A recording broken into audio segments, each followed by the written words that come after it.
The book that we're here to talk about today is The Way of the Superior Man. Absolutely, absolutely. So this is a craft lemonade. Like they literally yesterday were practicing making this for you. That's a flattering thing. They were like, we're not just serving lemonade. Cheers. Cheers. What do you think of the library? Damn, that's amazing. Big Abe, it's really amazing in here, man. I love the lighting, everything. Virgil, yes. Something special going on in here. So how old are you when the book enters your life? I am 31. I'm at the point where I feel like I'm almost suicidal. Not because of some of the things that I had experienced growing up, but just the fact that the anxiety and depression was so overwhelming that I felt like I wouldn't ever get my life back. We love talking about books that have changed people's lives, like had such an impact that they are different after reading the book. And today's guest, Yogy Winder. So how would you say that The Way of the Superior Man changed your life?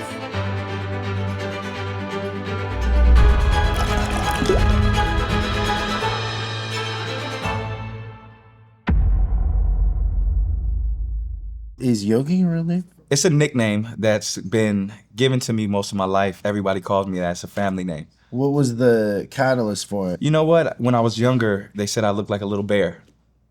Oh, Yogi the Bear? Exactly. I was wondering if it was like you were spiritual and you were like the yogi everybody went to. You know or what? You were older than or you had an old soul? Or? You know what? I think that might be true. The older that I get, the more experience I get in life and the more I share with people. It's starting to become a reality in that sense too.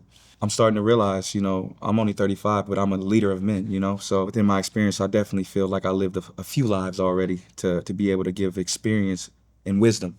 And with wisdom, I think only comes with time and experience. So I'm able to do that in 35 years of my life and be able to lead men, not just from what I do, but in life. So maybe it's almost divine that this is my name. How long have you felt that way? In recent years, I feel like, and not even to get deep too early, but when I moved here to Southern California, I went through a process of like therapy and everything else to really understand who I was, outside of just the pool of my neighborhood, the pool of just my family structure, the pool of influence, and I got a chance to really dive in and say, who am I? And once I was able to dive into that part of myself and be okay with all those parts and heal those parts, I feel like it opened up a channel for me to understand those parts to give. Made you more aware? Oh, 100%. Yeah. 100%. You saw another dimension almost, maybe? Almost. You know what I mean? And I feel like I can almost feel. It gave me more intuition. It opened up intuition. It's a good word. Yeah, intuition. I say that's a really powerful word that I feel like I'm very connected with. Where did you move from? I'm from Oakland, California. So I'm from the Bay Area. So I grew up in the Bay Area. Not California. Not far, but when you think of it from just how culturally it is, it's very different than Southern California, especially where I live now. So the Bay Area is just its own haven. When I was growing up there, we didn't even know more of the outside world even existed. We were so dug deep in our culture and our who we are that we're like an island in our minds. So it was really interesting that this 5-hour drive opened up such a deeper perspective of who I am and what the world is outside of my travels, but just in a place that I've actually lived. How old when you left? I came here 5 years ago. Okay, so you were 30? Yep. I was actually 6 years ago. I was 29. I left when I was 29 years old. You know what I always think about when somebody says Oakland? What do you think about? Marshawn Lynch. If you look up Oakland in any dictionary you have in here, you should see a picture of Marshawn. So I'm a Seahawks fan. Okay. And I grew up in Seattle. Okay.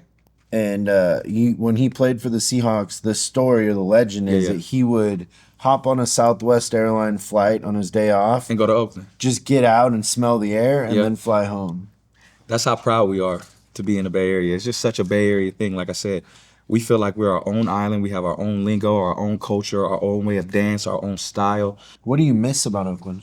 What do I miss? This nostalgia. You know what I mean? I feel like I've built an infrastructure here, but just the nostalgia of home. I can go to a place that I've always grown and ate.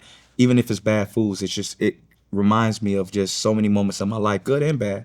My family, my friends, just everything about my childhood. I had certain buses would go by, and I remember like, oh wow, we used to ride that bus, and just some of the laughs and some of the cries that we had on that form of transportation that we don't necessarily have here. You know, I know it's not that far, but it's just it's dug into the culture of where I'm from. So everything that's nostalgic, I miss it. It's who I am. I'm just taking those experiences and everything about it, and I'm like a nomad now with my travels, and I'm just representing that on the road. So this is a craft lemonade. Like they literally yesterday were practicing making this for you. That's a flattering thing. I tell anybody. They're like, we're not just serving lemonade. So yeah. I'm curious what you think. Absolutely, I'm a because that's what connoisseur, you man. ordered. I go around the world. Cheers. Trying to drink some lemonade. So let's see how this tastes. That's good. It was a That's little good. love And in it has a little sparkle to it too. This is good.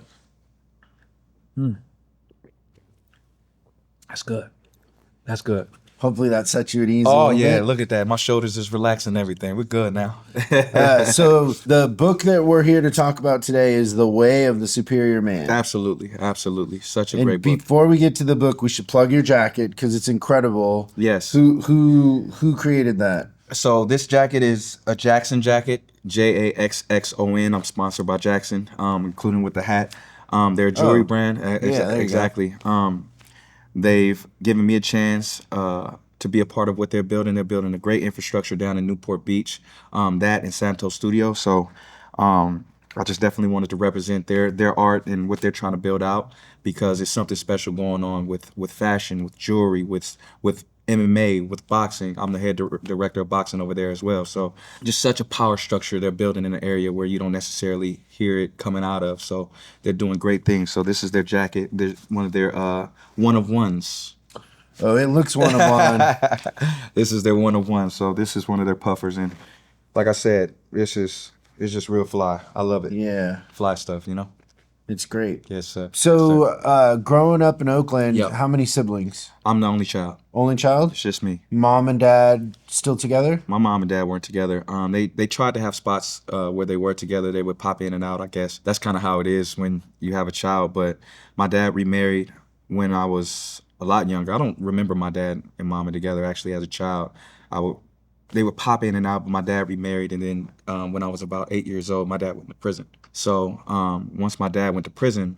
Were you aware at 8 that he was going to prison? I'm very aware. No, at 8 though. At 8, I'm very aware. I've already had lived and seen a lot in my life because of just everything that was going on outside and just the environment that I grew up in. I was very, very aware, and I was a latchkey kid when I was very, very independent because I didn't have a choice. Did you have like grandparents or any sort of family infrastructure? So yeah, so my I'm you know when they say it takes a village to raise a child? Yeah. I'm the epitome of that. So where my grandmother, she passed away right before my dad went to prison, but she was like a real focal point in my life. She's the first person that I identify like love with. She's the first person that I identify protection with. She's the first person that made me feel seen. You know what I mean? So she passed away. So she was more so like my mother figure, more consistently. She passed away when I was 7 years old in November, and then my father went to jail 2 months later. Or excuse me, because I'm a February baby. He went to jail 10 days before my 8th birthday. Okay. So I lost two parents basically. How do you process that at that age? At that age, you know, I wasn't the biggest talker or anything else. I'm more of a guy, especially at that age, where I just absorbed everything, you know what I mean? And I just tried to figure things out because that's all I knew. It's just figure things out because that was kind of the circumstances of my life. Did it make you more introverted, more quiet? It did for a while, and then it made me more angry. It made me angry because I felt like, especially with my grandmother, the person I felt like connected with me most was ripped out of my life. And just like how I hadn't had an explanation for my father's imprisonment, we haven't found out to this day why she passed away. They did all kind of tests, and they said that we don't know, so we'll just label it a heart attack. So there's things about those type of things that leads to why I went to therapy and other things like that, because there's a lot of unknown and a lot of unanswered questions in my family. So when you're kind of growing up and you're going to junior high and high school, what sort of things were you good at? Or what was your identity at that age? I was very good at sports. Okay. So what did you play? I boxed since I was young. Who got you into that? I did Renshinken karate before. Let me state that first. I just wanted to do something where I felt connected to some kids outside of my neighborhood. I tried that.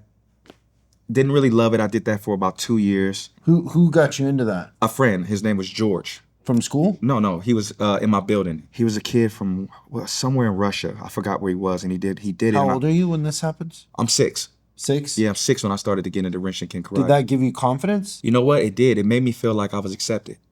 So amongst that, I used to see him come in the building, and he was older than me, but I would see him come in the building, and he would have gis on and everything else, and he was just such a good kid. You know what I mean? He was older, but he would take me in. He had video games. I didn't have video games growing up. He had a computer, which I didn't have until I was a teenager, so a late teenager. So he had things that made me want to connect to him because he lived. We were in the same building, but the level of life that he lived. My room number was 205. His was 211 down the hall. The dynamic was so different in the household. So I connected to him. It was close. He had his mother and father in the same house. He seemed like he had a lot of structure. He ate dinner at a table. He did things that I didn't do. So for me, I was just like, wow, I just want to see if I can connect with this kid because it seems like the things I see on TV. Does that make sense? Yeah. Yeah. So good old George. I wonder what he's up to. So you do that for a couple of years. Yep. It feels like community, but then why do you decide not to do it? Well, I did a few competitions, and if anybody knows about any karate or martial art, it felt like point sparring. It didn't seem fair. It's giving you confidence, but they were keeping score, and you felt like it wasn't fair when you go to tournaments. Just the tournament aspect of it. I felt like I still enjoyed the camaraderie of just being around kids that were kind of innocent, just trying to do something that my boy George was doing, and I felt like it was fun. I felt like I fit in. I felt like I was able to be a kid, like I mentioned before. I was a latchkey kid. So it was like a thing that made me feel like a kid. So you go to a tournament and don't win, and you're like, I don't want to do this anymore? No, I was winning tournaments. I did. What did you think wasn't fair about it? Well, it was just the fact that it was point sparring. And I was already, at that point, you asked me, what did it make me? It made me angry, aggressive, right? Some of the things that I was going through in my life. Were you getting in fights with kids at school? Oh, 100%. This is very much so who I was. But you had an unfair advantage. Yeah, I would say. Did that make you feel powerful? It made me feel vindicated for some of the things that were going on at home. Does that make sense? Yeah, it makes perfect sense. Yeah. It's confusing when you're that age. You just don't know what's going on. You just want to feel like you're loved, you're accepted. You just want to feel a part of something. And I do want to say I do appreciate everything my family tried to do and tries to do to this day. And just this is not me here saying anything about our structure. It's just kind of what happens when you come from a place of like lack. You're surviving. You're not living, you're surviving. And I'm just a byproduct of survival. I actually got that on my hand because of it. But now here we are making things in my life and survival's over and we're going to start living. So you quit that. How long until you pick up boxing, or is it boxing next? Yeah, boxing's next. So I started going to a boxing gym. Like I mentioned, my grandmother passed away. Like I mentioned, my father went to jail a little after that. I did play baseball a little bit in there. My dad loves baseball. But boxing became a thing where I was able to feel connected. At that time, Pokemon cards were big too. So I look at it and I'm like, wow, I use this thing just to connect with other kids. Yeah. A lot of what we do is for just connection, validation right? and connection. That's all it was for me. And one of the kids there had Pokemon cards. I didn't have Pokemon cards, but he would have the shiny ones. I don't know, I remember what they're called now, but he would have the shiny Pokemon cards, and I just thought it was cool because it was just kid stuff. The neighborhoods I grew up in, it was just always, it was rough. You go outside, there's kids already pushing you to do grown stuff. I'll just say it like that. But it just allowed me a space where nobody was talking mess to me about the things that I liked or the things that I enjoyed. Nobody was making me feel inadequate for liking Pokemon, where I grew up in a rough environment where that's not cool, some of the things that I enjoy. So I think that's what kept me in the gym a little bit, and I started to do that as a kid and compete there too. So, and it felt more like a reality of my life because it wasn't somebody stopping me from myself when I started to compete in boxing. It was just everything that I felt, I was able to get out in a way where I knew I wasn't getting in trouble. Like I mentioned, I fought a lot growing up. I didn't get in trouble for doing what I've already was doing. But people was like, wow, this kid's really good at this thing. So this was the vindication and the validation that young me needed. When you start boxing, is there like a coach in there that you connected with? Yeah, more so. Anybody take interest in you? Yeah, it was coaches that took interest in me. They knew they just knew outside of boxing, and this is as an older man and a coach now myself, I understand that you connect to the kid more so than the skill set. I had a lot of skills because I'm You're athletic. athletic. Yeah, exactly. So, but I think he saw my soul. And once he seen it, he said he's just a kid that just needs more guidance than the actual boxing. At that age, you of course, especially I come from such a small area where nobody's really coming out of where I'm from in the boxing industry, the boxing world, besides like Andre Wards and Kareem from over across the bridge, and just guys, Tony Hirsch, those kind of guys. They scratch the surface a little bit, but it's hard to break out of that area in all things because, like I mentioned, we are everything to us. So I don't think even the coaches had that mindset to say, oh, this kid can fight. It's more so like, oh, this kid needs to be here because of what he saw in me. You know what I mean? But did it provide you like structure and discipline? And It provided me a work ethic, a structure. It made me have a purpose. isn't it funny how people kind of overlook the fact that sometimes boxing gyms save so many kids? It saves so many kids, and I've seen so many kids get saved, but I've seen the opposite. I've seen the kids in the gym growing up with me and a few of my other guys not see the same fate. You know, they get outside of everything that's going outside of the gym. It's almost intoxicating, and it just pulls and pulls, and it's just a spider web, and then it happens. But the gym does absolutely save people for the misfits of the world. What was the difference between you and the kids that didn't make it? I don't know. And that's something I think about almost every day. I don't know. I have had a lot of friends that's passed away. I've had a lot of people I've grown up with just not make it. And I wonder that. I'm like, what is the difference? I was outside. I was with these kids. It's almost divine. Like I mentioned before, I feel like there's a purpose behind it. I was born with VSD, ventricular septal defect, right?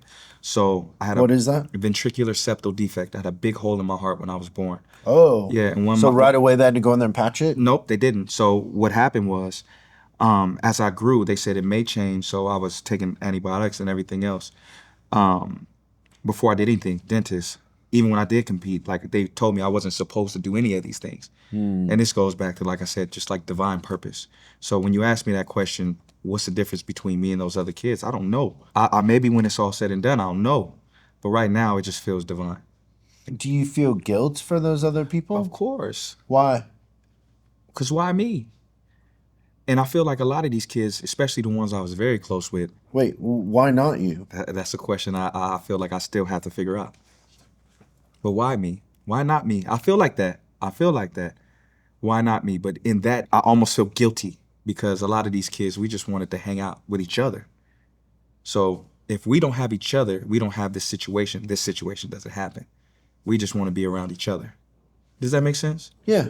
Yeah. You just have those kind of thoughts, right? But you made certain choices that got you to where you are. Oh, 100%. And there is free will, right? 100%. I feel like, yes, you make those choices. You have to make those choices because of some of the things that I mentioned. I think that you get to a point to where you're like, okay, I just want more.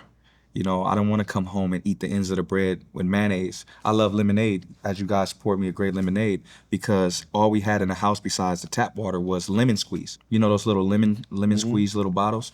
I would drink that just to not drink water. So it's things like that where I look, I'm like, oh man, I just want more of that.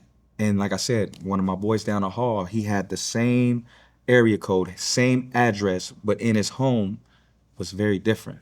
So it was an inspiration. I got a chance to see familyhood. I got a chance to see a mother and a father in the same house. I got a chance to see people sit down and have dinner together at a certain time. You had to go in at a certain time. It was very structured. And in a sense, I got a chance to see a representation of that there.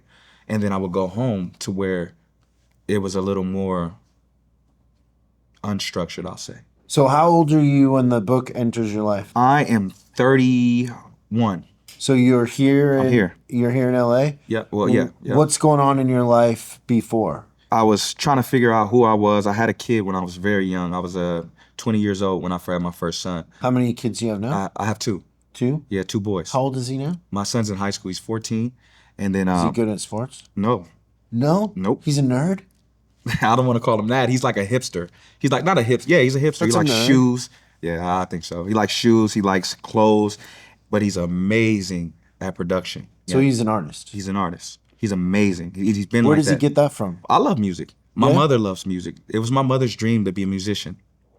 She wanted to be a musician, so she introduced music into my life pretty young too, because that was her aspirations. I think that's probably why she like jumped from job to job, because she was trying to figure out her passion. She had me as a teenager, so she was trying to figure out who she was at the same time. So I introduced him to music. I loved music. I was into music for a little bit. It was one of those things where I told you I lived a few different lives. Music was one of those things.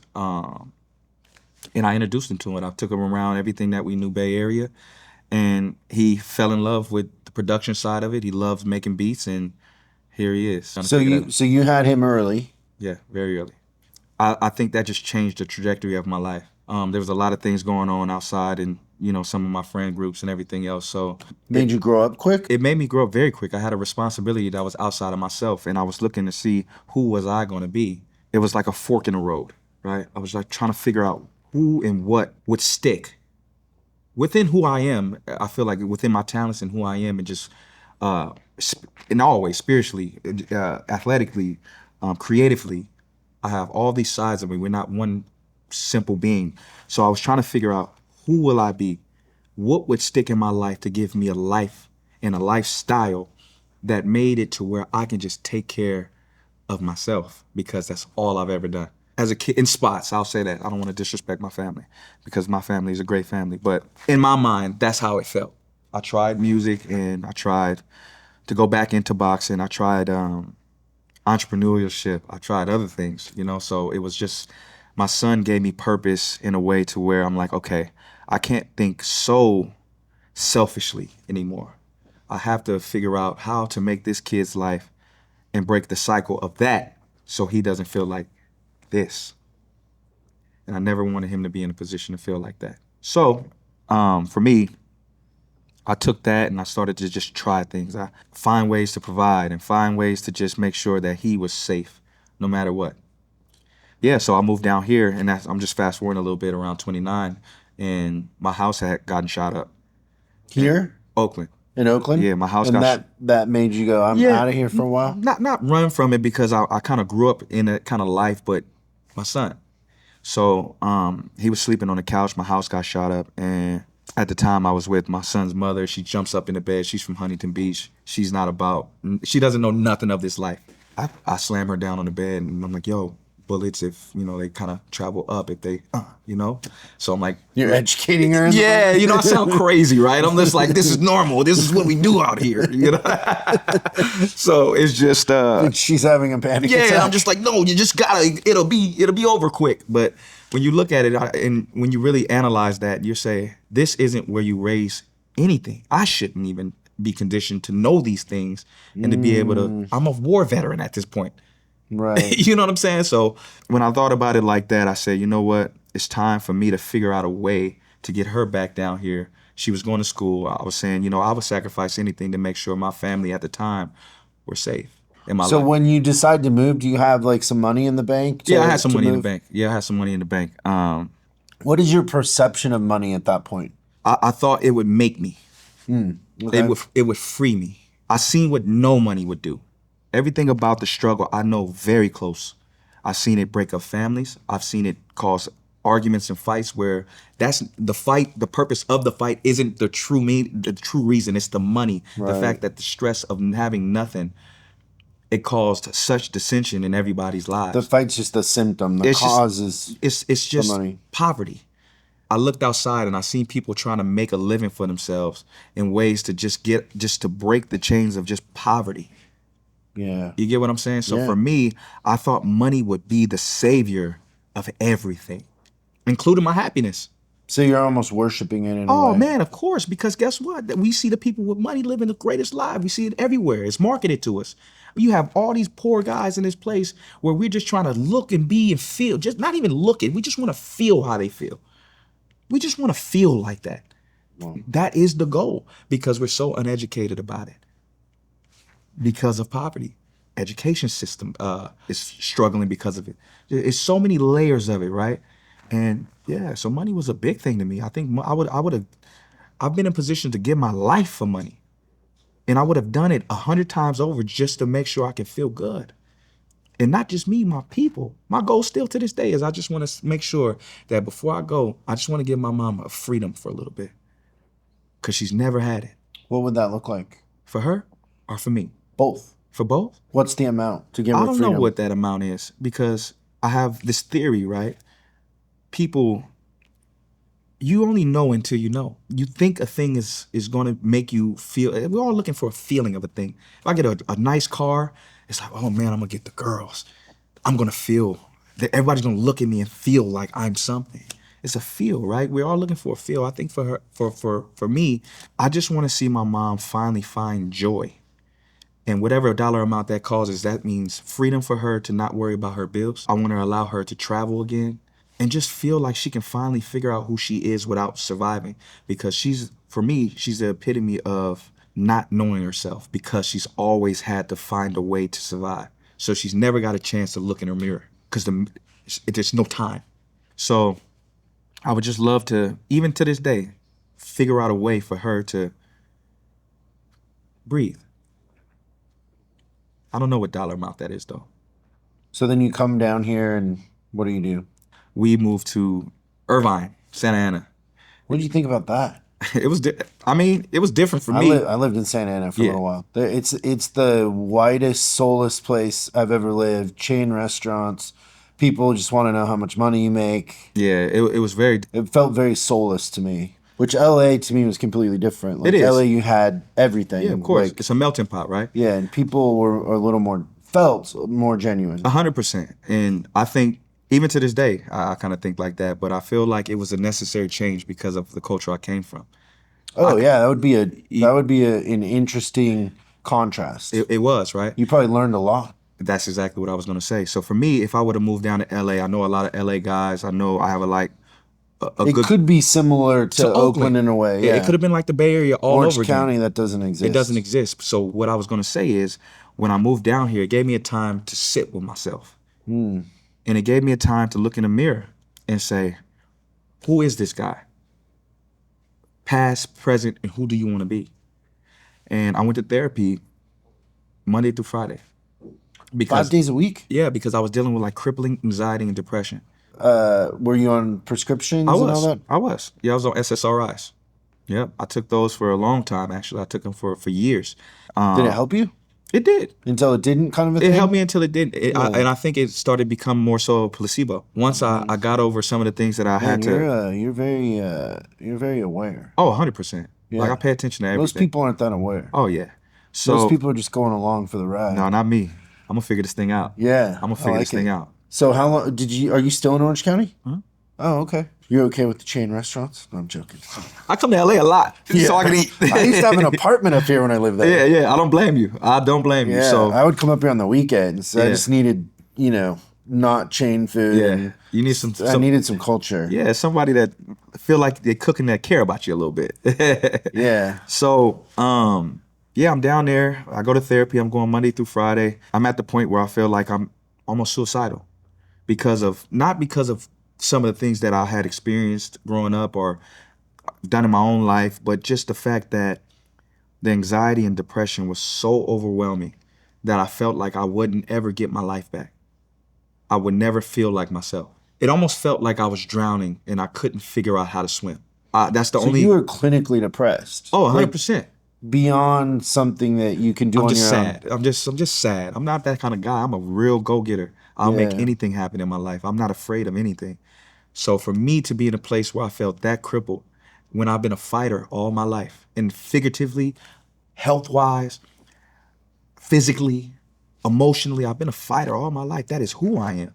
And to see myself feel like I can't fight, it was almost like I didn't know that person, because that's all I've been.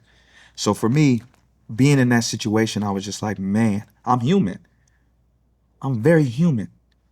And it took me sitting down and being not pulled by all my friends. I had a lot of pull. I have a big friend group. I'm a leader. So I feel like I have a personality that attracts energy. So sometimes good, sometimes bad, but I'm attracting a lot of energy around me. So once I moved out there, like you mentioned, it's very different. So I was like, okay, where do I belong here? So it got a chance for me to do just like this. I sit with myself and say, Was that the first time in your life you'd done that? first time in my life. So you almost were you got off the treadmill in a way. I got off the treadmill and I got a chance to sit with myself, and I just was like, whoa. Life up until I'm 29 years old, I felt like I'm 50 with all the things that I've been able to experience and see, good and bad. So I'm like, how do I digest this and throw what I don't need away, learn from what I do, and become a better version of myself? And that took time. That took a lot of time, and just really accepting certain things, forgiving certain things, and just trying to figure the shit out, you know? So I spent a lot of time with myself, and finally one day, this is probably a year of me being on Ativan and Prozac, and I didn't love nothing, I didn't hate nothing. And I was like, okay, well, I can at least try some to do something, since I have no feelings about anything. So yeah, it was a trip, man. It was really, really a trip. Who introduces you to the book?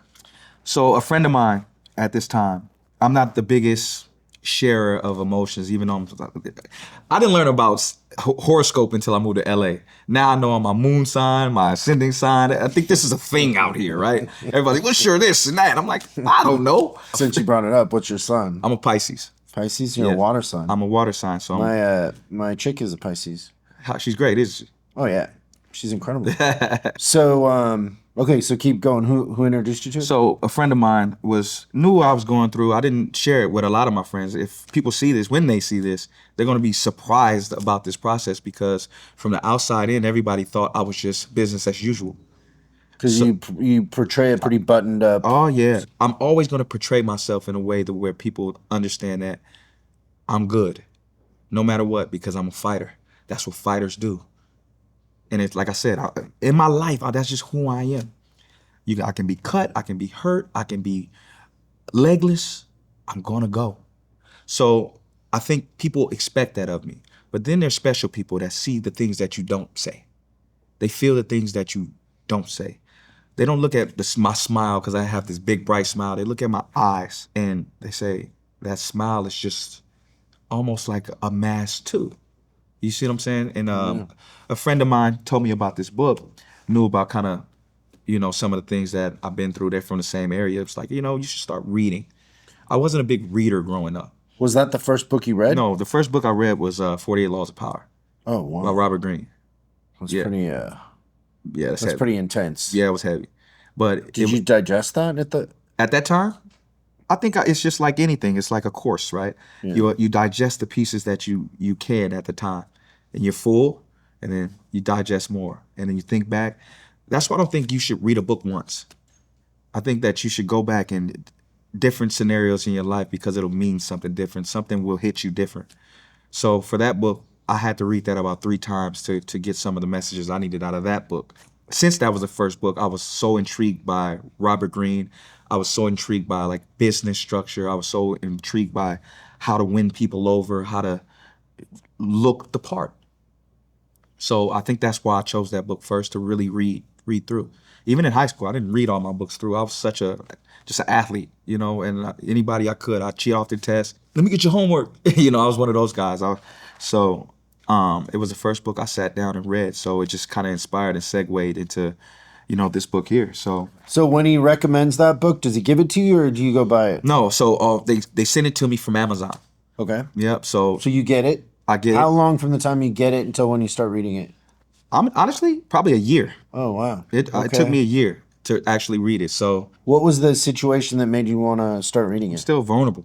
I'm still in this vulnerable state within myself. Even though I come off and I have this, I look the part, I wear jewelry, I look together, but I was still very vulnerable in my mind and in my spirit. So I was just like, I got to keep trying things. This gave me the ability outside of myself to just keep outside of my home and the pull from my home to try new things. So I was like, you know what? I got a lot of time to myself. I don't have a friend calling me, say, hey, come outside, we going here. Because I'm in Orange County. Everybody in LA is, shoot, if the traffic is decent, it's an hour and 30 minutes away. I was looking at it, I just said, I'm gonna start reading. I gotta figure this out. So I started to read this book and What's the first thing that went, oh, okay, this is there's something here for me?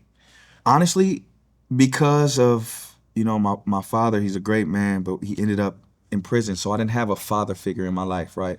So you learn to tie a tie, your father teaches you that. You learn to fish, your father teaches you that. You learn to shave. You learn how to treat women.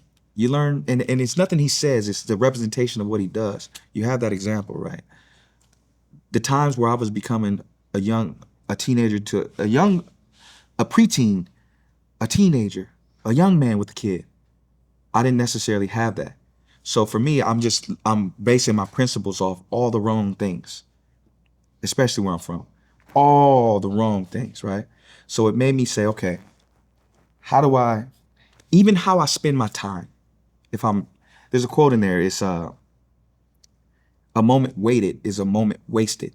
And I was like, even how I spend my time, I had to change. So I think that was one of the most powerful things. I was spending my time doing frivolous stuff, trying to be something that I thought was a man. So a lot of this book kind of inspired me to almost do my own journey of becoming a true man. Is that in a sense like becoming more authentic to who you are? At a level, I feel like from a emotional level and how I just want to represent myself, and I think that you have to put certain things down from your teaching to become what you should be. Not because what I want, we're humans, we're innately bad, I think. I could be wrong. I feel like that. So we have to choose to be good. We choose to be good. And that comes with a practice. And I said, I have to practice this. You know what's so funny is that you say shaving and Yeah. a tie. So when I was a kid, I was raised by a mom that worked a couple jobs, and I didn't have a dad. And I started shaving. And the kind of explanation was that I had sensitive skin because I would just be all cut up. Yeah. And so, we didn't have money. My poor mom worked two jobs and but she took me to, I remember the Nordstroms up in Washington, and the lady in the men's section at Nordstrom said, "Oh, the problem is that he needs better shaving cream." So she bought me this $30 Neutrogena shaving cream. Yeah. And I still would cut myself up, and it was just a mess. I'd just have tissue everywhere. I've seen those kind of guys too. One day, I forget who it was. Somebody watched me shave, and he goes, "Why are you going up?" Oh, you was really messing it up, huh?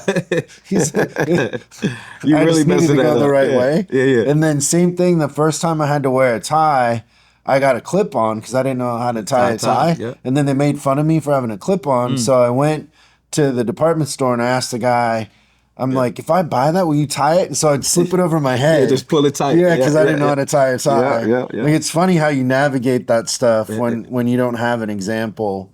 You just have to figure it out. You just gotta survive. Yeah. What were some other takeaways from the book? How to treat women. There's things. How do you treat women? Teach Now? me. Yeah. No, from the book. Oh, well, I think I come from such a area where to love a woman is almost frowned upon. In the culture up there, it's such a big pimp culture where I'm from. So if you love a woman, you're almost weak. You know what I mean? It's like, oh, you love, you in love, and it's almost like a point to tease you. And I think culturally that's what it makes it. But for this book, it kind of made me understand that this is our duty to love and protect women. It's almost like that's what we're here to do. So for me, I had to look at it like, okay, everything that I taught, I have to almost throw that away because I have to become whatever I believe in God, whatever everybody else believes. I feel like I have to be more of that. You know what I mean? I feel like that is the duty. For me, it just sparked that idea in my mind that it's okay to be a man that has emotion, how to treat a woman, but not even just treat a woman. How do I treat myself? Because you have to be in almost a sick state of mind to treat anybody bad. I think hurt people hurt people. Yeah. You know what I'm saying? So I had yeah. to rewire the way that I already thought. I thought everything should be given to me. Everything should be, you know what I'm saying? So I had to rewire that thought process and say, okay, I'm a man. In a sense, in that, is it that you learned how to become vulnerable? Because to love somebody else, you're vulnerable. I'm naked. Yeah. I'm naked emotionally. Was that a hard jump? It's a hard jump, and I'm still jumping. It's hard for me because I want people to look at me and still say that dude is just rock solid. But some days I'm not. And I want that to be okay too. And I'm still working through those jumps, like you mentioned. But being vulnerable for me, I've always equated that to weakness. So I never wanted anybody to see me weak. I don't care if I had the ventricular septal defect. I was gonna figure it out and do everything that I wanted to do. I don't care if I had the mother figure that passed away. I was gonna figure it out. My father went to prison. I was gonna figure it out. My mother stopped being really present in my life after my father went to jail. I'm gonna figure it out. But I just want everybody to know that. But within that, being that type of hard exterior, you're still chipping away as you're building layers to protect yourself and have this armor around you. Once you go home and you take the armor off, you realize you're still hurt. You know? So I'm still trying to figure out in a lot of ways to be vulnerable. I don't even like to ask for help. I'll starve in front of you and with a smile. But it's things that I'm working on. So that's why I say I'm still making a jump. So would you say that the vulnerability is the hardest part? It is. It is the hardest part because I'm used to doing it on my own. Yeah. So, but I'm working on it though. And that's another chapter why even this, I'm going to go back and read it. I was so happy that this is a thing for us and we're having to sit down right here because it almost lets me know that I still need to absorb the books that I'm reading and continue to utilize some of the teachings in there because it's not just, it's just what it inspires. You know, everything is just idealistic in a sense, most things. It's what it inspires in the action that you take from it, right? So I think this book has caused me to take action in those things that I knew that I didn't know that I needed to change actually because I was ignorant to it. But now that I do know, and life will teach you those things too. That's the process that I'm in now. So how would you say that the way of the superior man changed your life? It just made me more of an intellectual. I feel like as far as emotionally, spiritually, valuing myself, even that, you know, just to value myself. I don't want to just go around sleeping with a million women. I don't want to just, you know what I'm saying? It's just value. I value myself. I value the people around me. I value my work ethic. I value love. I value opinions. I allow people space to be different. I'm more empathetic than I've ever been. For me, this book has very much so inspired the action, like I mentioned. So I don't feel like the thought process that thought in my mind wouldn't even have been a triggering thing for me if I wouldn't have read this book. So it's almost like planted the seed for me to go on and do my own research, my own education, and my own growth to get to a point to where you can, like you mentioned, to feel vulnerable enough to see people and let people see me. Do you find that the more empathetic you are with yourself, the more empathy you have for others? 100%. Why do you think that is? Because I feel like you can see yourself in other people. You know, so I think that once that happens, you get a chance to know that everybody is just having a single human experience. A lot of things aren't personal. A lot of things aren't. It's just the experience in a place that you're in. You ask, what was I feeling to read this book? Same thing. There's people going through a lot of different things, and a lot of people do things in the heat of the moment, the heat of passion, the heat of vulnerability, and they're just hurt or whatever emotion they feel. So you get a chance to really look at people and say, it's not what they're doing. And I don't look at anybody for what they're doing no more. It's why they're doing it. And I try to uncover those things.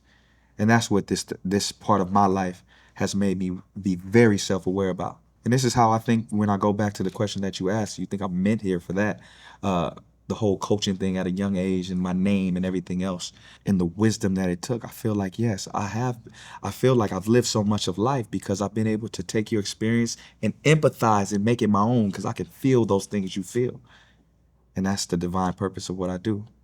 And I think that's how I'm able to resonate and change the lives of so many people. I've trained at this point in my life with coaching. I've trained celebrity. I've trained pro. I've trained UFC. I've trained kids. I've trained underprivileged kids. I've trained everything that you can think of. And I find a way for them to connect to my spirit because I feel like I've been through it all. Because I can feel you. It's amazing. What is your view of money now? I think it's a tool. It's a tool to utilize to create opportunity for me. That's how I look at it. I don't idolize money. I'll tell you a story. When I came back into boxing, and I was like, okay, I'm at an age where I can't really do what I want to do in a sport to the level that would make me feel satisfied. How can I be in this thing and make an impact? And it came through training. I first started picking up mitts and everything. I was in Imperial Courts, and they had a program called Red Eye, and that's the projects obviously in Watts. And I started to, hold the mitts for the kids, and these are kids that were like me growing up, and you see the joy in them. You see the joy, just somebody just giving them one-on-one attention. That's it. That's it. I said, man, this is such a power thing. So it's never about money. Even to this day, I tell anybody, if you're going to rock with me, we're going to do it because we're doing this. We're on this journey together. The money is a byproduct of what we do. But I'm not doing this for money. I'm doing this because I've connected to you and you've connected to me. And this is the journey that we're going to go on and we're going to do it together. It's never money. I don't look at people as money signs. I look at people as we're going on a journey together. We're going to war together. It's not about money. Nothing's about money. Because at the end of the day, I feel joy now. A lot of the times, most times, I'm human, but I feel joy. I don't have to be happy because I feel like happy is like happening. Things have to happen to be happy. That's an action term. Yeah. So I just live in a space of joy. I'm grateful that I got a chance to get up. The hole in my heart hasn't brought me to my demise. I got all my fingers. I can smell sometimes. My nose is bad from fights and sparring, but I can smell pretty good on my right-hand side. I can taste. I have all my teeth. I get opportunities to travel the world. I get a chance to see things I've never, ever thought I would be able to see. I've got a chance to chase my lineage. I've gotten the chance to go and try new things. Money hasn't brought that. I feel like authenticity brought that. Because the way I've always expected to see the world, I was going to be this rich man that traveled the world, and it wasn't that. It's just being very, very purposeful in my purpose. And that's just connecting with people. And that has brought me to the things that I've always wanted. And it lets me know money is just a tool, but connection is everything. That's great. And I just appreciate you guys having me here and just oh man, your story is so inspiring. I appreciate that. I'm sure you run into that with kids that you coach, and having somebody like you that has gone through it and is vulnerable, because that vulnerability is what lets them understand that they're not alone, right? 100%. And a lot of the time, because we don't all have it figured out. I don't have it figured out. I just hope that what I do is enough to get you through. And you're not alone. And 9 chances out of 10, most things that you experience, I've experienced. There's not many things I haven't experienced in this life when it comes to just both sides of the coin. And that is the perspective that I'm grateful for. I don't say any of these things to say, oh, woe is me, because I'm grateful of all of it. Because it made me such a warrior. It's made me such a fighter, like I mentioned, but it's made me human. It's made me empathetic. It's made me love people. It's made me understanding. It's made me smarter. You know what I mean? It's just emotionally intelligent. I just think those are brilliant things, but you have to have experience to go through those things. So on top of me being able to understand with what I do in coaching fighters, I fought, but I fought. Does that make sense? Yeah. I fought, but I fought. And I think that's why I connect with people so much. Man, if you ever write a book, that'd be a great title. Yeah. I would love that. I fought, but I fought. Yeah. Absolutely. Well, you kind of got a little insight into my crazy mind. So this is a book that I wrote on leadership. Okay. And I've felt for a long time that, you know, leaders are 1 in a million. Right. Like most people are managers. Of course. They're not leaders. Of course. There's another level to it. Yep. So there's 2 books in there. Okay. But I appreciate you. Thank you so much for that. Thank you so much. Thank you. Let me know when you it's probably something you want to, you know, it's amazing. Give yourself a couple minutes and sit with, but do not disturb. I'm reading. This is dope. Little, that's a QR code that gets you into a online community that has videos, and this is super dope, man. Look at this. There's a lot of cool people in there. Wow, man, this is beautiful. That will be the best looking book on your bookshelf. I was just gonna say that when you go home, I read it. Go talk to your other books first and be like, listen, it's not that I don't love you. You're gonna have some envy. Yeah. I love this, man. People in the app post pictures of their library, and whenever that book, it's like, oh yeah, well. This is amazing, man. But I'm a leader. The idea is that it's something that, you know, will become special to you. Yeah. So the first book is I Am, so it's about you. Then the second book is Leader. Uh-huh.